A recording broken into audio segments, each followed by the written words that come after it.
TB Drops. Todo dia um papo diferente.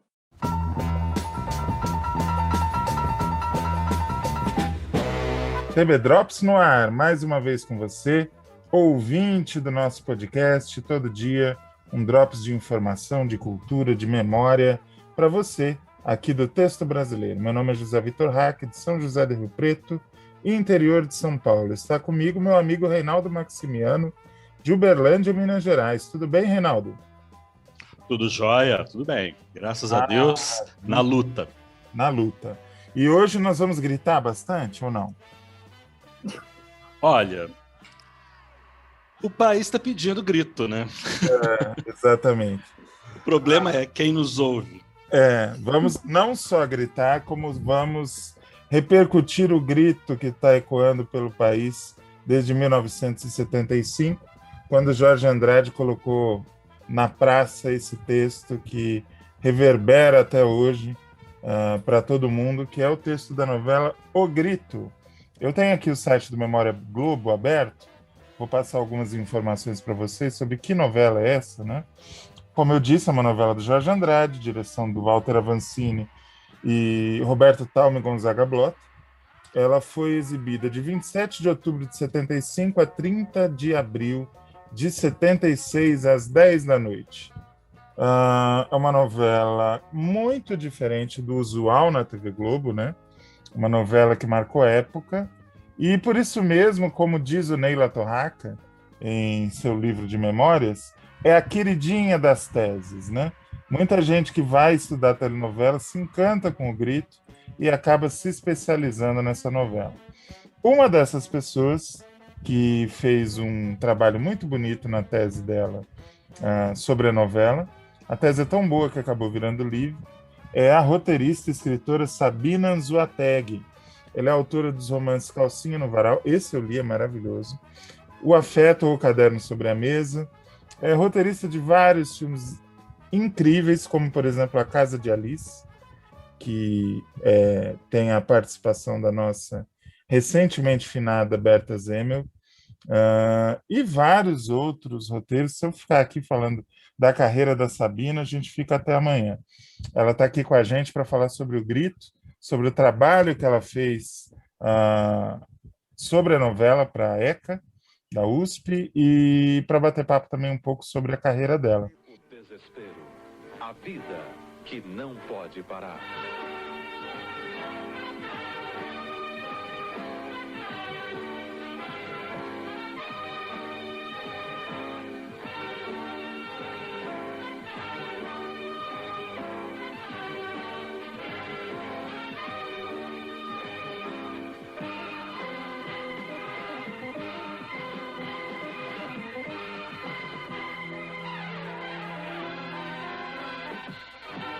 O Grito, quando sua intimidade está ameaçada.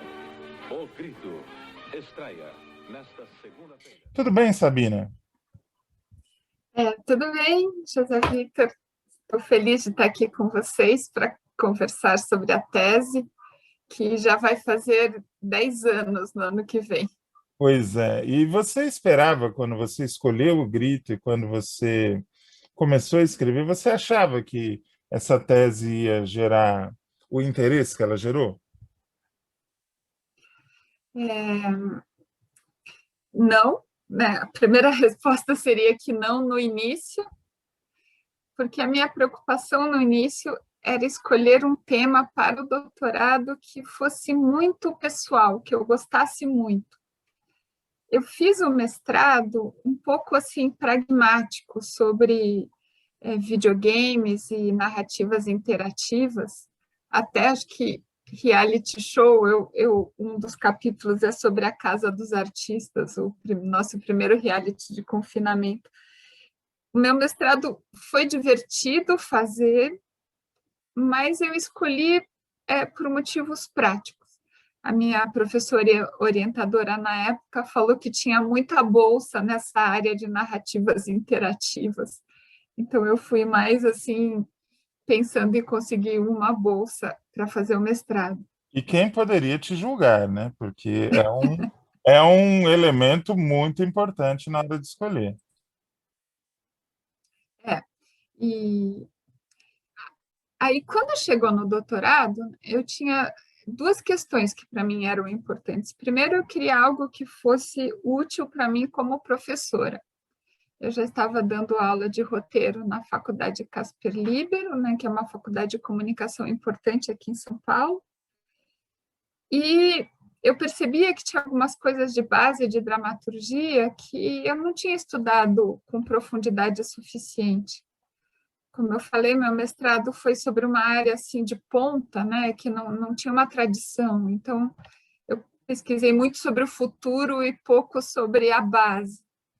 Então, eu queria estudar alguma coisa, escolher um objeto que me desse uma base de dramaturgia.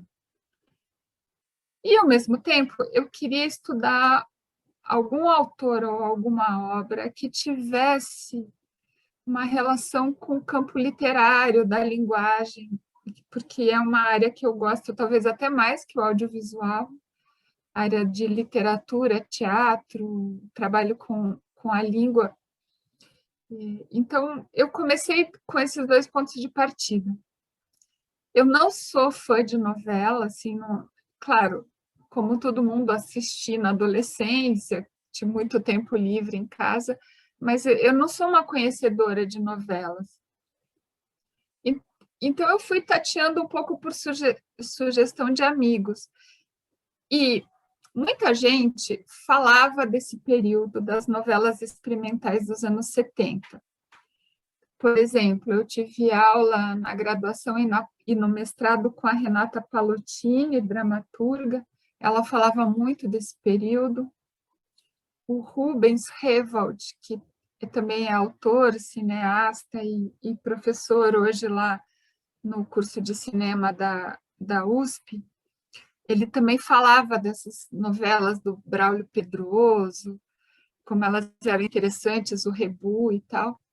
Então, sem conhecer nenhum desses títulos, né, só por confiar na opinião dos meus amigos, eu pensei, então eu vou me dedicar a esse período, novelas experimentais da década de 70. A partir daí, comecei a levantar informações sobre todos esses autores, Dias Gomes, Braulio Pedroso e tal. A gente tem resumos, né? Tipo, a obra de memória da telenovela tem resumos, mas é muito difícil saber como são essas obras, assistir os vídeos, saber como eram as histórias, é muito difícil.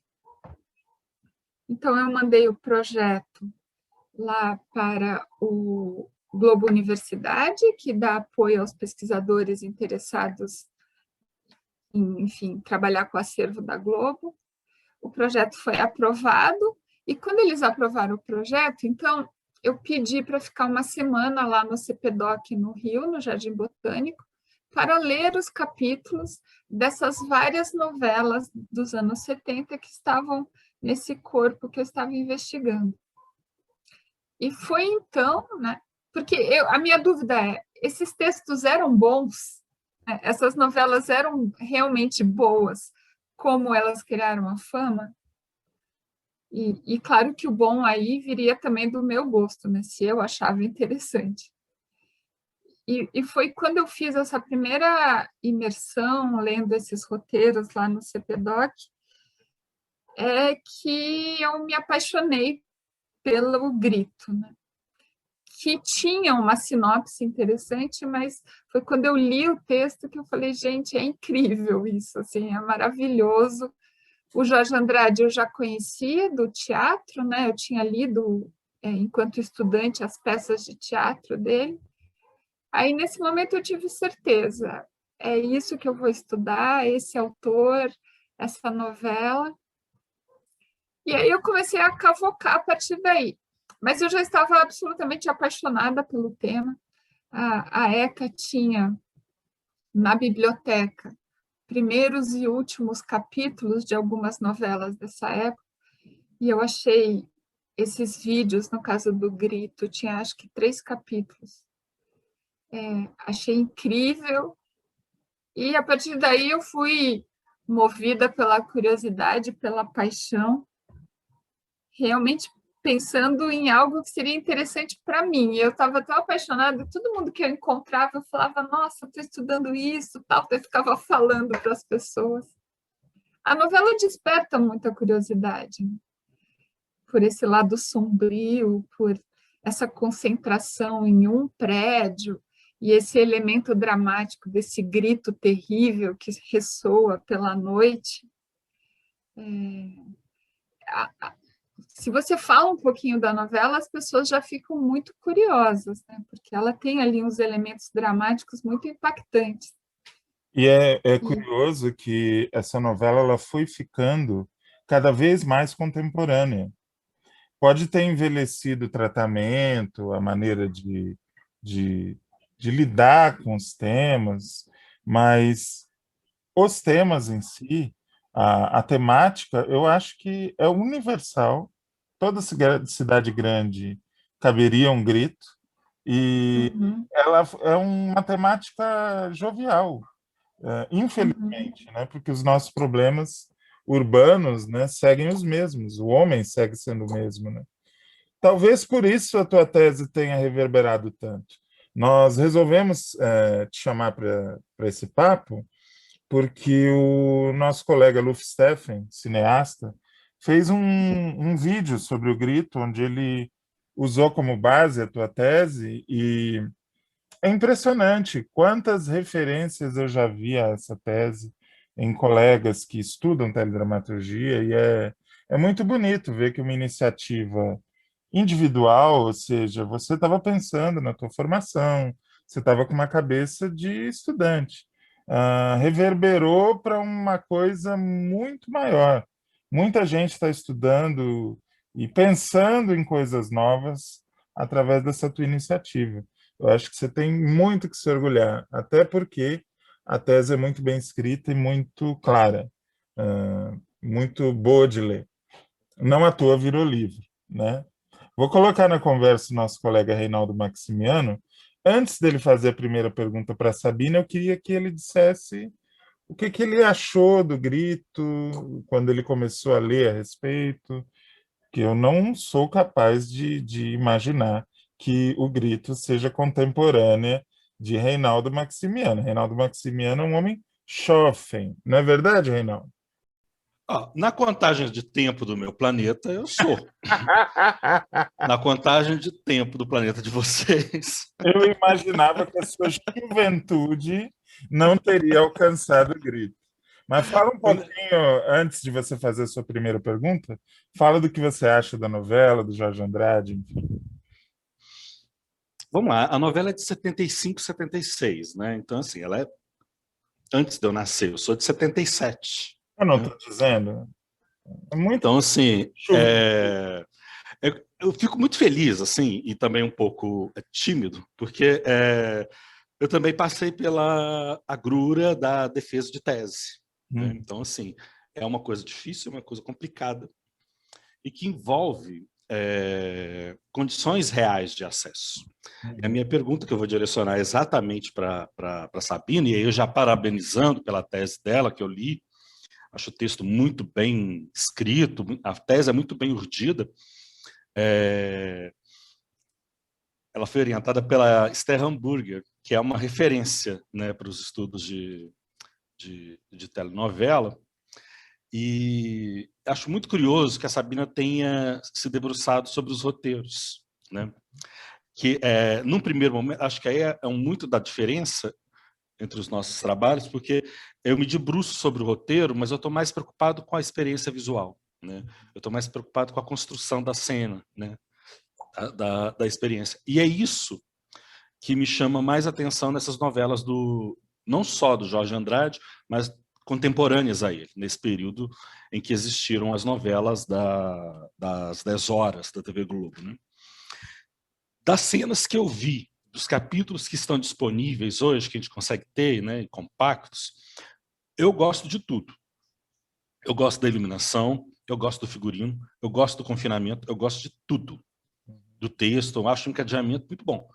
Eu não vejo a novela como uma novela que ficou, vou dizer, acho que ela não está, como é que eu vou dizer isso?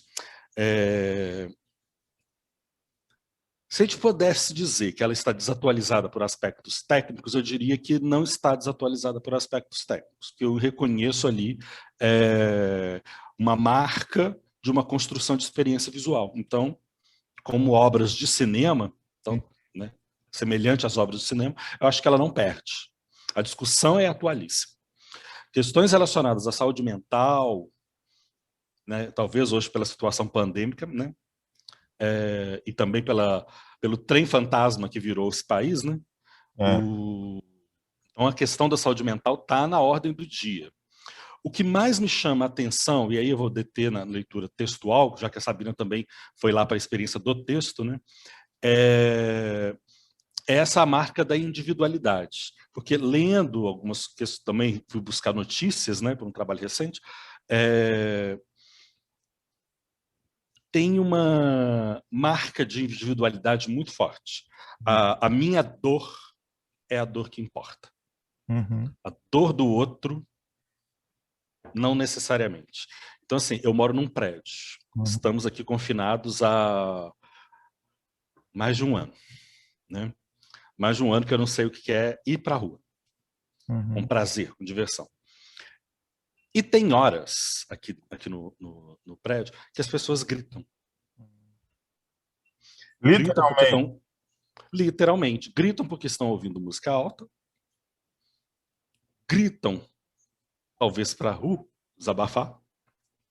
Porque sentem vontade de gritar e gritam. Ou gritam porque estão conversando com outras num outro prédio. Então, assim, porque os prédios aqui são muito perto, aqui em Uberlândia, né, atrás do campus da UFO. Então, assim, formulando a minha questão para Sabina, porque eu já estou gastando tempo muito, né, demais aqui. A senhora não cabe num bloco só. Nós não, eu não sabemos. cabe. Estamos acostumados, fique tranquilo. Primeiro é esse aspecto das condições reais de acesso, né, que ela descreveu as questões relacionadas ao Globo Universidade. Eu não tive a mesma sorte, viu, Sabino? Eu tentei, eu não consegui, não. Mas eu queria vídeo, né? Eu não queria roteiro só, eu queria vídeo. Né? E os prazos não encadearam com a minha qualificação e uma série de outros calendários da UFMG que não batiam. Né? Então, eu não pude contar com esse auxílio também. Né? Então, das condições reais de acesso, acessar a materialidade, que é o maior problema de uma pesquisa, é isso, né? Em termos metodológicos. Assim, quais são as condições reais de acesso? Como você vai acessar a materialidade do seu corpus? Né? Como você vai operar esse recorte? O outro é esse ponto de que aí é que eu acho que é a questão mais atual do Jorge Andrade no Grito, que é essa individualidade muito forte, essa individualidade muito exacerbada, em que a minha dor pode sobrepujar a dor do outro. E, de repente, a gente vive... Estamos gravando numa quarta-feira pela manhã. Né? Um ator e humorista morreu na noite de ontem. Né? Por conta de uma doença que assola o país. Né? E que, em muitos aspectos, é evitável. Então, assim, é possível dizer que ele morreu por falta de vacina. É possível dizer que ele morreu por falta de vacina, é possível dizer que ele morreu por falta de estratégia, e não, a culpa não é da doença. Sabina, tem um grito que está preso na boca da gente, na garganta da gente, precisando sair. Que grito é esse? Na sua opinião? Bem, vou puxando da novela, né? Eu acho que a partir do que está na novela, acho que a gente pode fazer uma comparação com os dias de hoje. O próprio Jorge Andrade, conforme ele foi escrevendo a novela, que essa é uma característica, né? As novelas vão sendo escritas conforme a exibição. E a novela foi muito mal recebida. Por exemplo, Boas Senhoras Paulistas, né? Os quatrocentões que tinham o telefone da casa dele, ligavam para reclamar que ele estava mostrando uma visão muito feia de São Paulo, por mostrar poluição, congestionamento, violência urbana, assaltos, né, marginais. Então, as senhoras incomodadas por isso estar sendo mostrado de São Paulo em rede nacional. Bem, Assim, hoje em dia... completamente ficcional, né? Porque São Paulo não tem nada disso. Nós sabemos bem, né, Sabina? Então, mas hoje em dia ninguém nem pensaria em reclamar disso, porque isso é evidente, né? Todos Nós já sabem disso. aceitamos essa realidade.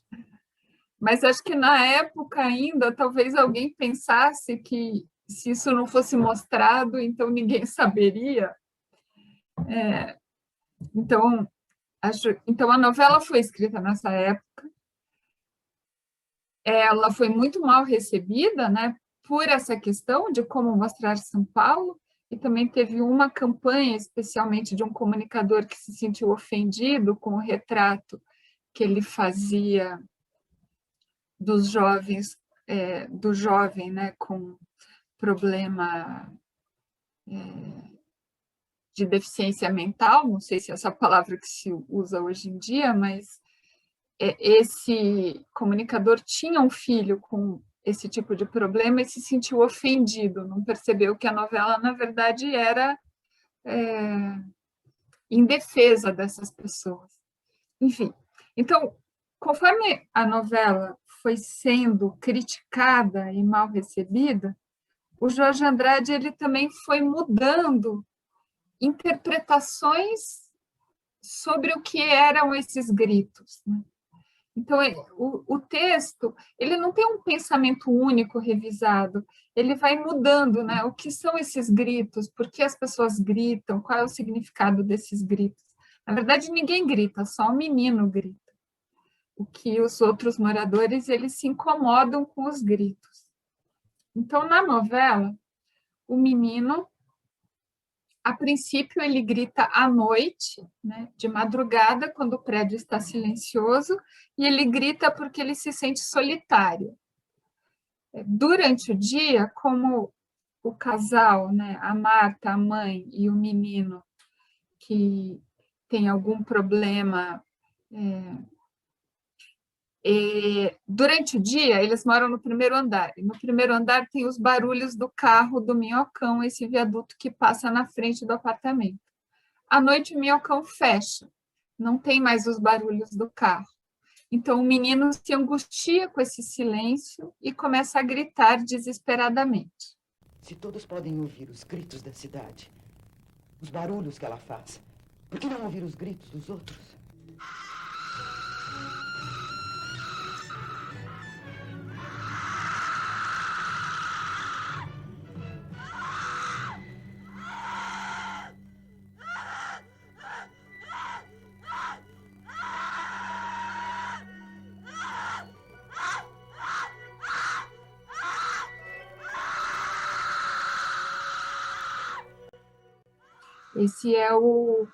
Esse é o único grito, né? É só o menino que grita. As pessoas, os outros moradores do prédio, eles se incomodam com esse grito, porque aí, de maneira simbólica, metafórica, essas pessoas teriam gritos dentro delas que elas não querem ouvir, né? Elas estão reprimindo os seus próprios gritos. Então, elas se incomodam porque os gritos do menino meio forçam elas a lidar com seus próprios gritos. Então, esse que é o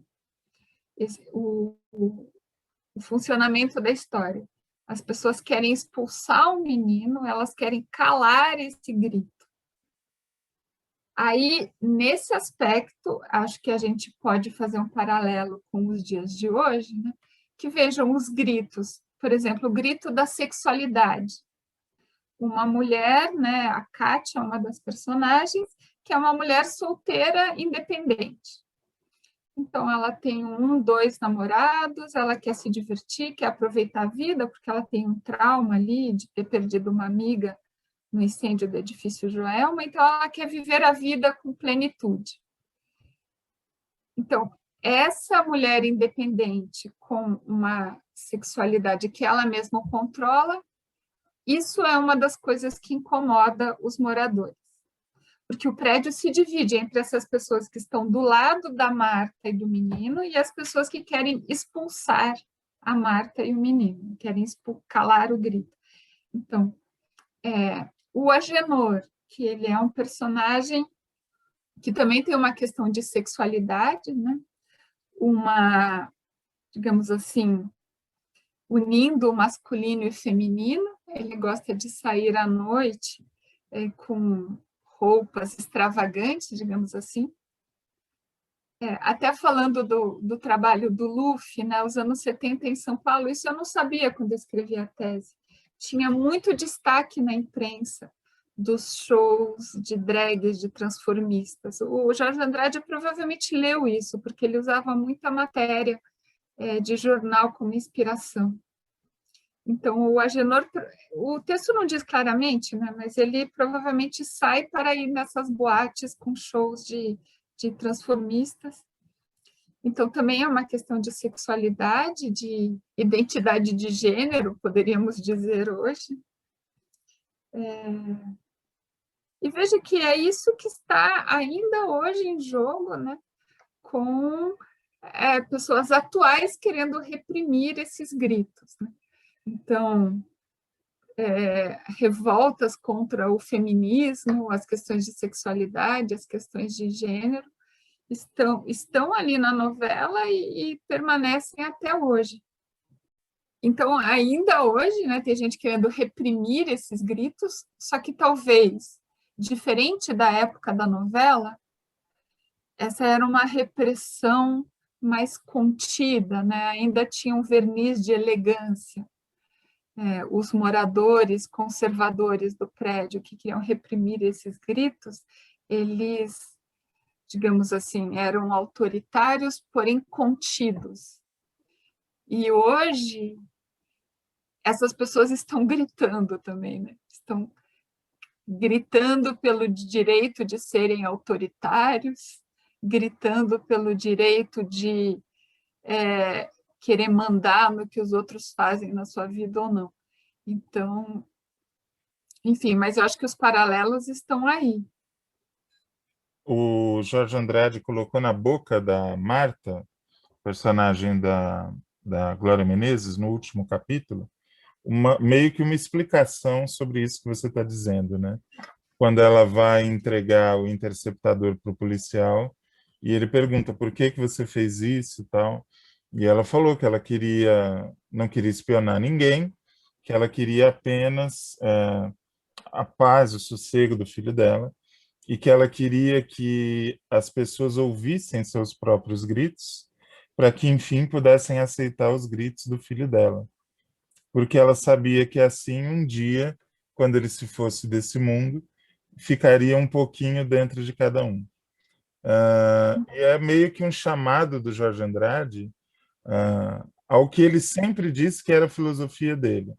Ele, apesar de quatrocentão, teria tudo para ser de direita, ele não se assumia de direita, mas também dizia que não era de esquerda. Ele sempre levantou a bandeira do humanismo, né? Ele se definia como um humanista.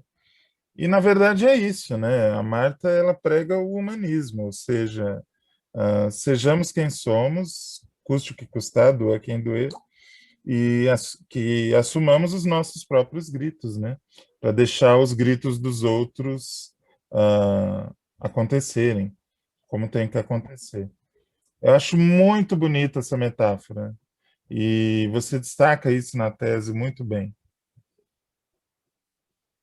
E também eu destaquei agora essas questões, né, de identidade, sexualidade, mas não podemos esquecer que tem muitas denúncias de corrupção, inclusive de corrupção dos ricos.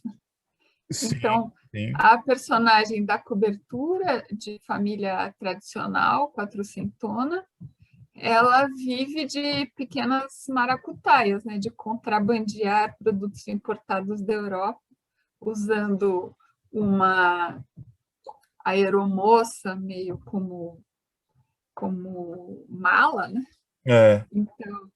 Então, quem está por cima também está roubando. E acho que isso é uma questão que está nessa postura do Jorge Andrade, de olhar com olhar crítico onde haja o problema, né? Ninguém está acima de um olhar crítico. Uma coisa que o Reinaldo mencionou, que eu queria que você falasse a respeito, é sobre essa dificuldade que o pesquisador brasileiro tem de ter acesso às obras televisivas, né? Você consegue hoje pesquisar o livro que for, ou na internet, ou indo a bibliotecas, né? O próprio governo federal hoje permite acesso a grande parte do acervo da Biblioteca Nacional, permite acesso ao acervo da Cinemateca. E as televisões, que são concessões públicas, não permitem esse acesso. Como o Reinaldo falou, ele tentou assistir várias coisas do Benedito e não conseguiu. O que você acha que deveria ser feito a esse respeito?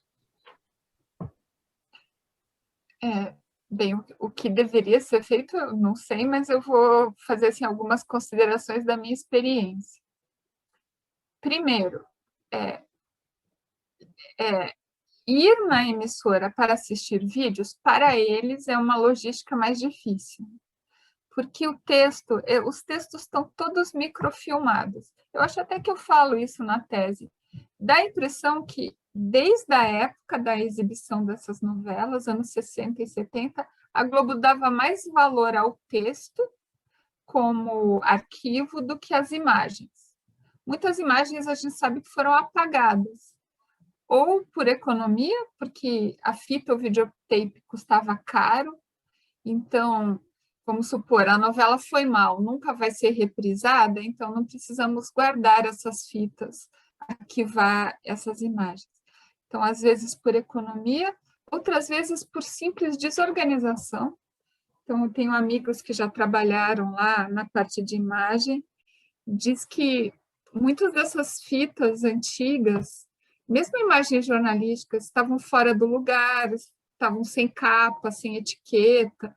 Então, alguém no desespero precisava pegar uma fita e pegava uma qualquer, enfim, se não tem etiqueta, não está classificada como importante, pegava e gravava em cima. Então, por economia ou por desorganização, muitas dessas imagens não sobreviveram, né? Não é nem que eles não queiram dar acesso, elas não existem mais. As pessoas falam de um famoso incêndio, mas eu acho que, enfim, são outras causas. Os textos todos sobreviveram. Então, a novela era exibida, já imediatamente eles microfilmavam todos os roteiros e arquivavam esse microfilme. Porque acho que isso faz parte da prática da empresa. A novela pode ser regravada. As câmeras vão mudar, a qualidade da imagem vai mudar, mas se a história funciona, a gente pega o texto, chama novos atores e regrava. Ou vender o texto para o exterior, né, como aconteceu várias vezes. Pois é.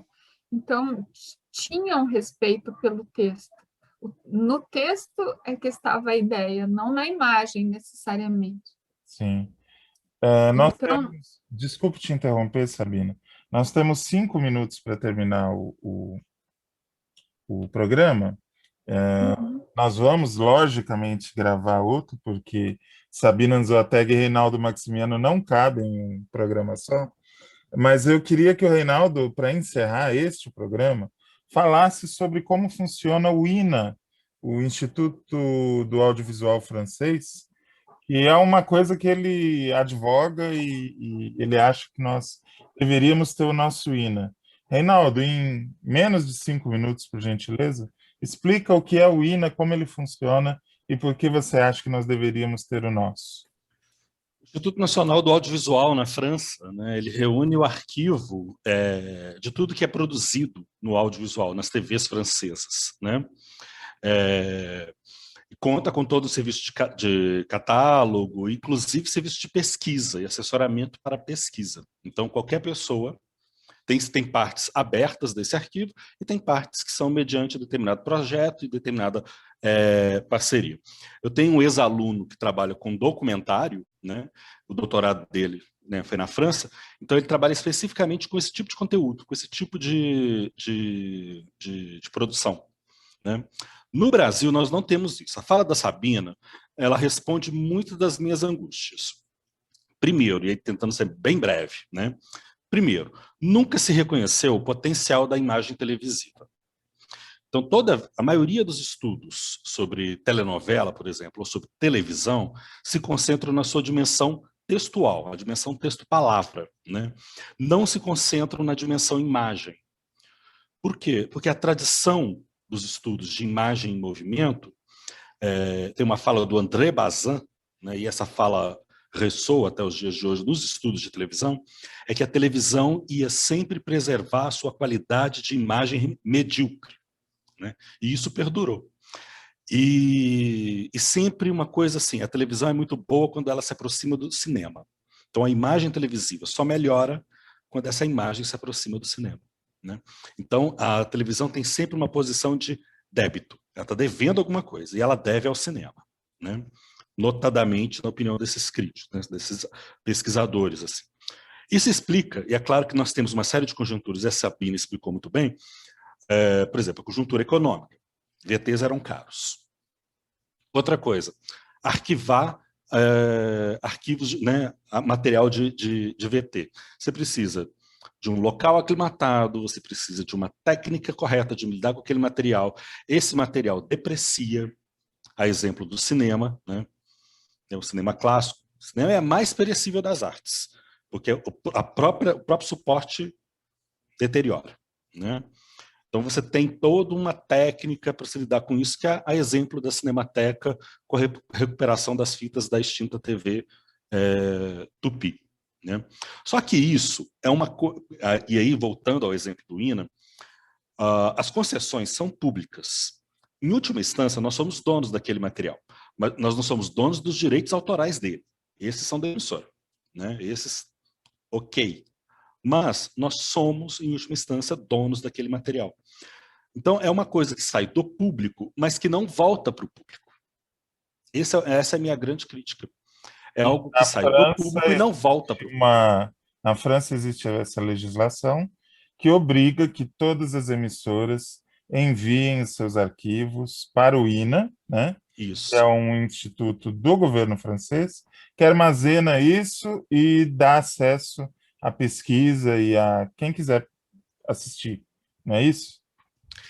Isso, e quem quiser fazer pesquisa. Então você tem ali um assessoramento à pesquisa. Claro, tem que submeter projeto. Agora tem uma coisa, é um instituto de governo, mas é preciso garantir uma certa independência. Porque olha só o que acontece com a Cinemateca. A situação indefinida da Cinemateca até os dias de hoje. Já tentou acessar a biblioteca de conteúdos culturais hoje, Hack? Você já imaginou se nós tivéssemos o nosso INA e ele estivesse nas mãos de quem está o Ministério da Cultura hoje? Também não adiantaria muita coisa, né? Não adiantaria muita coisa. O meu maior medo hoje, eu que estava com um projeto para trabalhar com aspectos linguageiros de novelas da década de 70.